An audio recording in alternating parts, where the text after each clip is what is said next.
Hi everyone, the Lone Wolf here, back with some more EVE Online, and in today's video I just found a Serpentis narcotics warehouse. So let's see what kind of loot we get over here. It's actually the second narcotics warehouse I found in a row.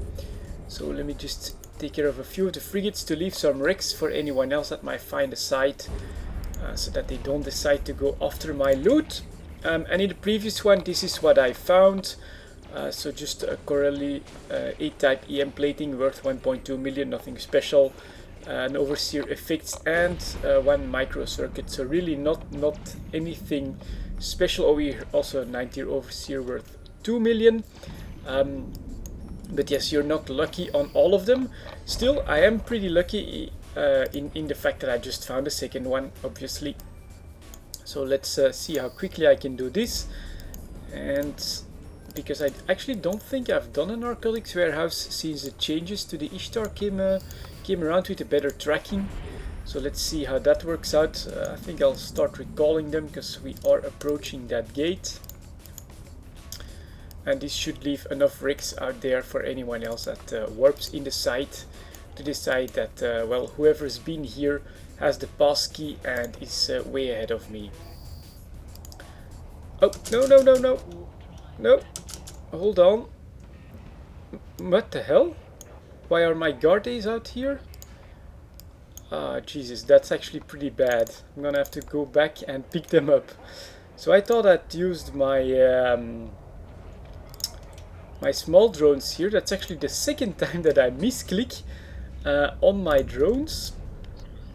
Last time I got the salvage drones out, and now I take out these bloody guards instead of my hobgoblins. So that's not the smartest of things to do. They do keep firing. That's actually pretty fun because they're over there at like 40 kilometers or so. These frigates are a good and juicy target for them. So that actually works as well.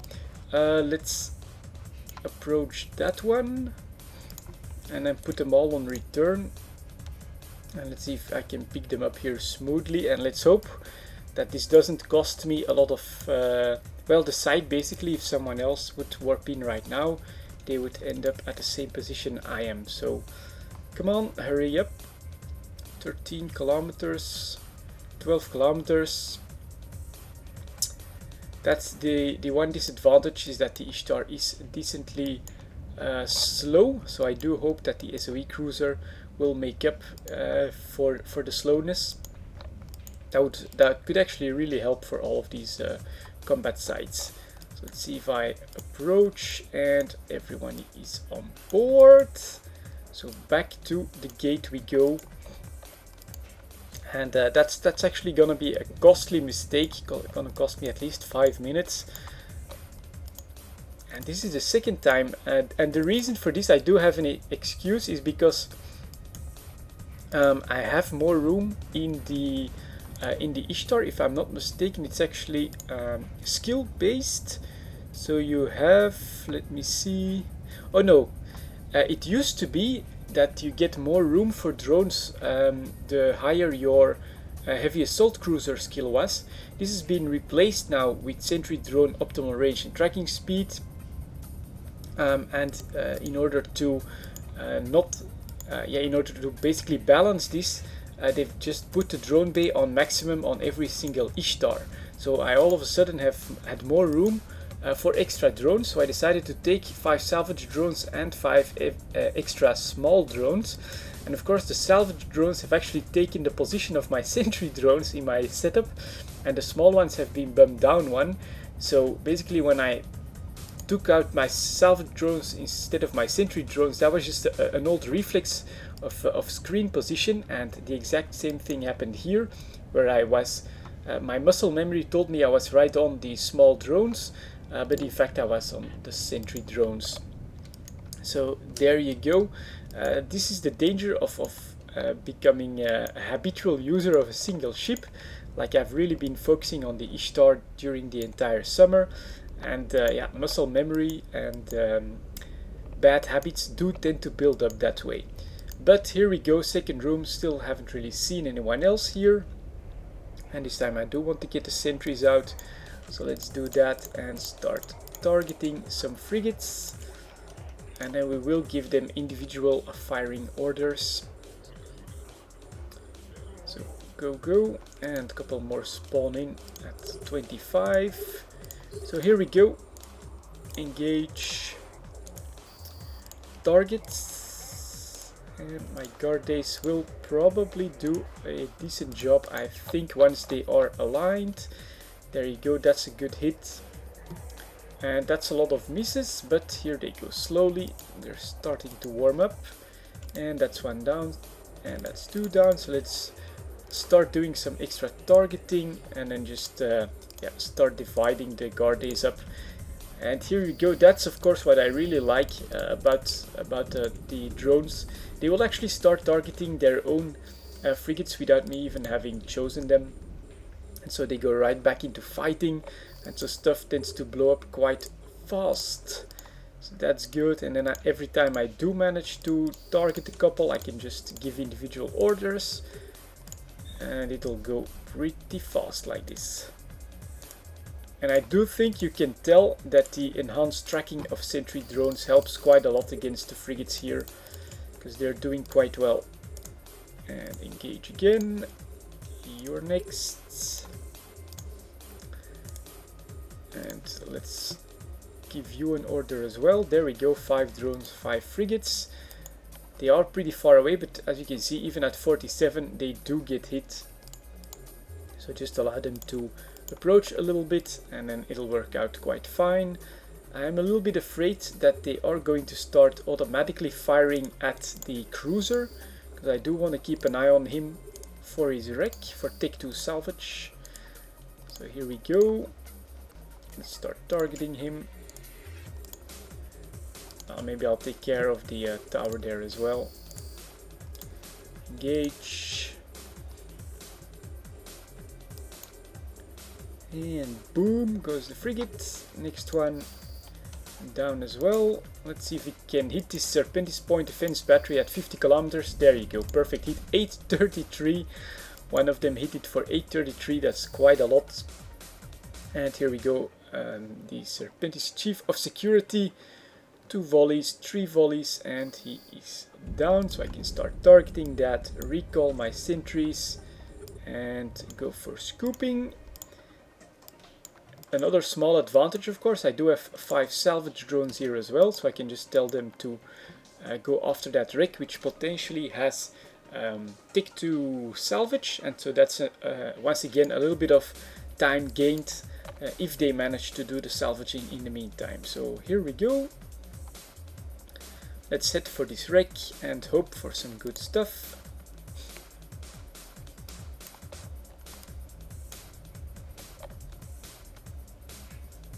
And they are salvaging. There they go.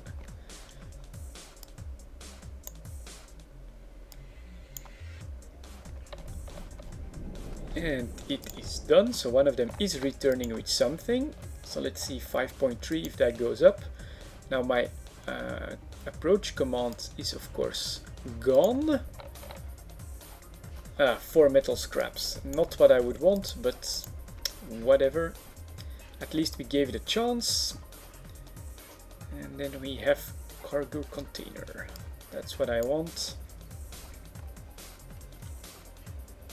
I am slowly starting to use this feature here, but usually only for looting. And here we go. So let's approach the gate.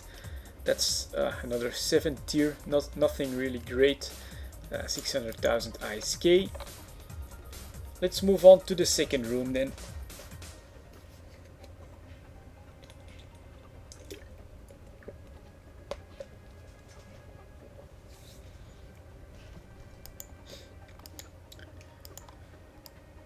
Slowly getting closer.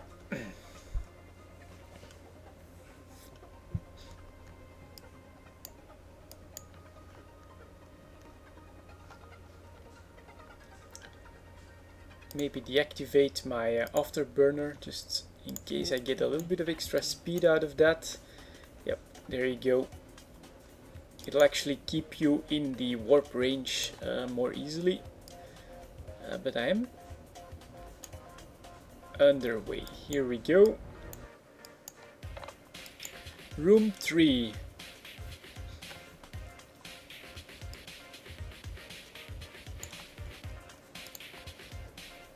So land, start targeting, and again sentries, not salvage drones.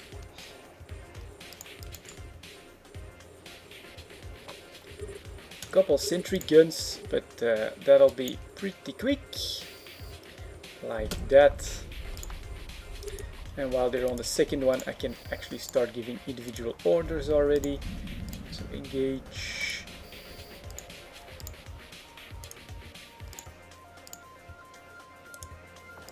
And start targeting more stuff. There you go. And it does feel a lot more efficient than before the Ishtar change with the better tracking. I think they just take out frigates a lot more consistently now, so I can just start targeting more stuff. It's even hard to keep up with the targeting and the calling of targets. So there you go, more stuff down, a little bit more targets, engage, engage, yep, they automatically chose him, that's good, and some more frigates. But yeah, this feels very quick to me.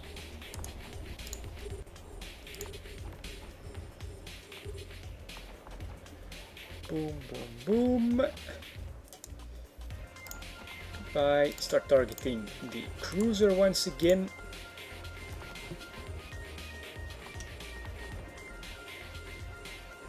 And you're down, and come on.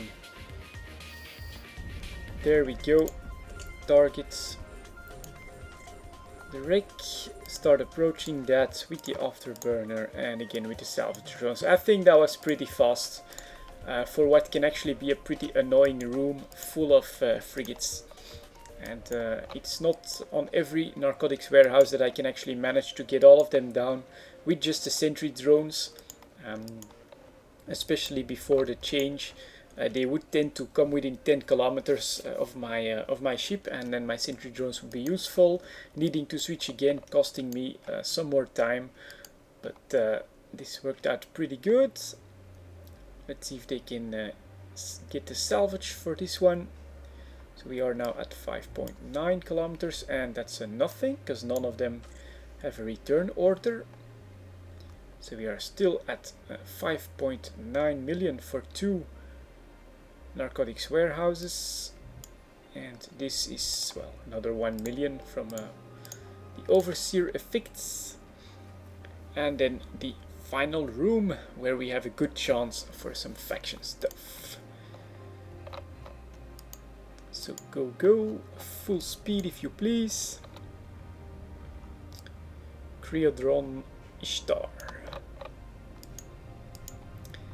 And at the moment, you know, because the Ishtar is going to get replaced by the SOE cruiser, what's probably going to be interesting for the next Eve talk is going to be the Sisters of Eve loyalty point related goods. I know that the probes and the probe launchers have already increased in price substantially, making the SOE loyalty points very valuable if you would convert them to ISK.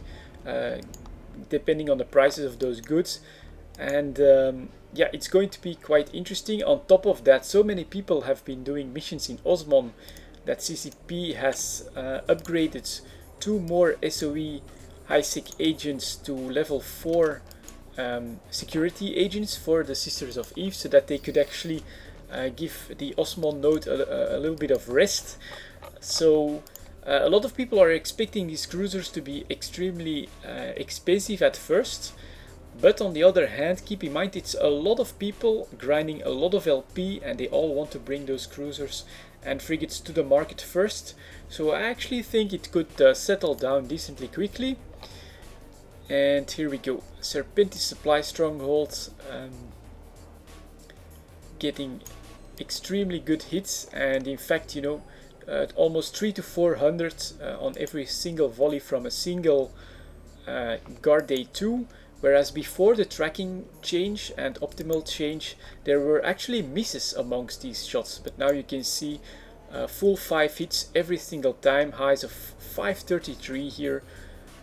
And again 400, 400, 400. So it is a lot better, I think, after the changes for the Ishtar. I have to say the sentries did become a lot more powerful.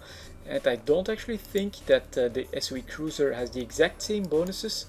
So it might not be exactly the same, but I'm totally looking forward to trying that one out. So here we go, let's approach that container. I'm not even going to bother with the rest of the rats. Really, it's just a waste of time. Look at that, 8,000 ISK in bounties for these frigates, even 6,000 on some other ones, and even the cruisers here. 70,000 ISK and not a single chance for Tech 2 salvage. It's just not worth wasting the time after you take out the stronghold. Just go for the container and get the hell out, because really the ISK you get from these bounties is totally not worth it. Compare that to Serpentis 5 Outpost, where you can easily get 3-4 million ISK out of the bounties. Here you're looking at maybe a few 100,000 at the most. And then you'd have to deal with a few dozen frigates. Totally not worth it. Just focus on that container, which is now at 17 kilometers. So let's see if I'm lucky here. There you go, 600,000 ISK. That's actually for all with the other 2 rooms included. So yeah, really not worth it. But let's see if this was, come on. Keep approaching. 5k, 4k, and 7.5 million. Well, it's 2 more pieces of loot, so putting my total at 15 million, which, while not great, is not all that bad either. I would have liked something better, but still 2 more pieces of faction that dropped here, together with a 9-tier overseer, which is another 2 million, putting my loot at 15, almost 15 million for 2 narcotics warehouses. Not great, but well, that's also part of exploration. Anyways, thank you very much for watching, and I'll see you all next time.